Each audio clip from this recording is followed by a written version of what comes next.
हवाले से अगर हम बात करें तो डेयरी फार्मिंग के हवाले से पास पेपर्स में एग्जामिनर ने आपसे दो तरीके के सवाल पूछे हैं। 2017 के अंदर उसने एक सवाल पूछा, right A note on dairy farming.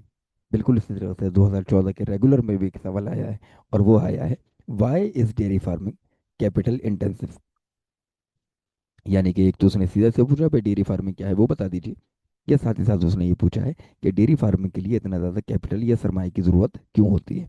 तो बेटा हम इस सवाल का जवाब, ये कहने को तो दो अलग अलग सवाल हैं, लेकिन हम इस सवाल को कुछ इस अंदाज से करेंगे कि हमारे ये दोनों सवाल के जवाब एक ही एक्सप्लेनेशन के अंदर आसानी से मिल जाए। जब आप इस सवाल को शुरू करेंगे तो सबसे पहले तो आप पहले पैराग्राफ के अंदर या पहले सेंटेंस के अंदर ये बताएं कि ये डेयरी फार्मिंग होती क्या है। भाई डेयरी फार्मिंग है, it refers to rearing of cattle, जानवरों को पालना, मवेशियों का पालना, लाइक काउस जैसे कि गाय, and for the production of milk and other dairy products like butter, yoghurt, ghee and milk powder etcetera, ताकि आप डेयरी प्रोडक्ट्स हासिल कर सकें, जिसमें सबसे पहले तो मिल्क है, दूध है, और फिर इसके अलावा इसी से रिलेटेड जो हमारी दूसरी प्रोडक्ट्स बनती हैं, जिसमें मक्खन हो गया, दही हो गया, घी हो गया, और मिल्क पाउडर वगैरह हो गया, ये तमाम की तमाम डेयरी फार्मिंग से ही हमें हासिल होती है।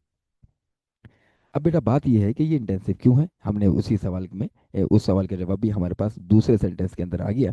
ये हाईली कैपिटल इंटेंसिव है, बिल्कुल हाईली कैपिटल इंटेंसिव है, इसके लिए सरमाए की ज़रूरत ज़्यादा है। क्योंकि जब आप ये काम कमर्शियल बुनियादों पर करेंगे तो सबसे पहले तो आपको जानवरों की खरीदारी करनी है, और फिर उसके बाद उनके लिए चारे का इंतजाम करना है, जो कि आपको सेकंड लाइन में नज़र आ रहा होगा, पेस्चर्स। उसके बाद फिर उनके पानी का इंतज़ाम करना है। उसके बाद उनके दवाओं का इंतज़ाम करना है, उनकी वैक्सीनेशन वगैरह करानी है, और फिर साथ ही साथ उनके लिए आपने एक प्रॉपर शेड्स बनाने हैं, ताकि वो सर्दी से, गर्मी से, बरसात से बच सकें। तो बेटा ये सारे के सारे काम करने के लिए, इसके लिए आपको सरमाए की काफ़ी ज़्यादा ज़रूरत होती है। यही वजह है कि ये हाईली कैपिटल इंटेंसिव है। हम कंटिन्यू करेंगे, जब हम तीसरा सेंटेंस लिखेंगे तो वो ये है, फॉर द सेम रीज़न, यही वजह है, it is mostly observe in developed countries due to easy availability of modern techniques. Dairy farming ज़्यादातर हमें, जो हमारी डेवलप्ड कंट्रीज़ हैं जिसमें यूरोपियन कंट्रीज ज़्यादातर आती हैं, वहाँ पे हमें ये चीज़ ज़्यादा ऑब्जर्व होती है, ये फार्मिंग हमें ज़्यादा वहाँ पे मिलती है। क्यों? क्योंकि वहाँ पे कैपिटल, सरमाया ज़्यादा मौजूद है, टेक्नोलॉजी ज़्यादा मौजूद है, रिसर्च ज़्यादा मौजूद है। तो इस वजह से ज़्यादातर वहाँ पे हमको ये डेयरी फार्मिंग मिलती है, और वो कॉस्ट इफेक्टिव भी हो जाती है। बेटा जिस वक्त आप सरमाया ज़्यादा लगाएंगे तो इसमें कोई शक नहीं कि यही वजह है कि इनिशियल सेटअप कॉस्ट, इस फार्म को बनाने की जो कॉस्ट है वो यकीनन ज़्यादा होगी।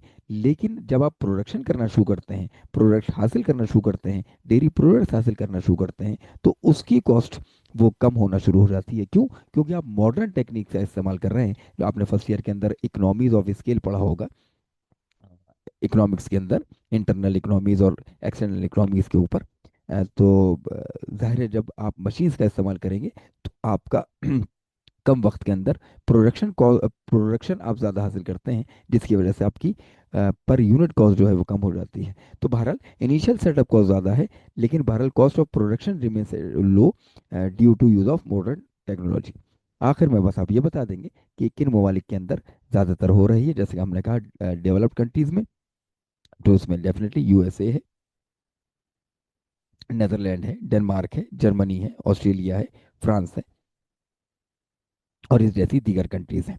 बेटा ये जो मैं पॉइंट्स में लिखता हूँ, पॉइंट्स में डेफिनेटली याद करना आसान हो जाता है। अगर वो कह देता है state some points on dairy farming, तो आप पॉइंट्स में लिख दें, वरना इन्हीं पॉइंट्स को आप पैराग्राफ फॉर्म के अंदर एक एक सेंटेंस करके लिख सकते हैं। तो बेटा ये सवाल का जवाब है। इस वीडियो लेक्चर को यहीं पर ख़त्म करते हैं। अपना बहुत ख्याल रखिएगा, हमें अपनी दुआओं में याद रखिएगा। अस्सलाम वालेकुम वरहमतुल्लाह।